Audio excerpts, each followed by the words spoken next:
నమస్తే బెంగళూరు. నేనైతే ఇలాంటి ఐస్ క్రీమ్ తినడానికని చెప్పేసి ఈ ప్లేస్కి అయితే వచ్చేసా. ఈ ప్లేస్ ఎక్కడో తెలుసుకోవాలంటే ఈ రీల్ని లాస్ట్ వరకు చూసేయండి.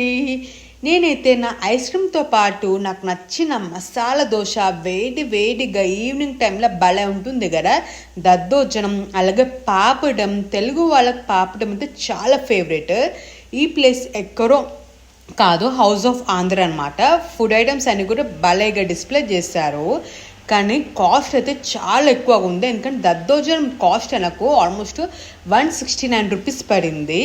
ఇంకా నేనైతే వాటర్ బాటిల్ కాస్ట్ చూసి అయితే దిమ్మ తిరిగింది నాకైతే. ఎందుకంటే ఫస్ట్ టైం చూస్తే 60 రూపీస్ అంట అండి ఈ వాటర్ బాటిల్ కాస్ట్. అన్నీ కూడా మీరు కూడా చూడండి నాతో పాటు ఎంత క్లియర్గా తీసానో ప్రతి ఒక్క పిక్చర్ కూడా ఈ రీల్లో. నేను ఇంత కాస్ట్ పెట్టి కొన్నా కాబట్టి దద్దోజనం టేస్ట్ అయితే ఒక బాగానే ఉంది. దోశ కూడా సూపర్గానే ఉందండి.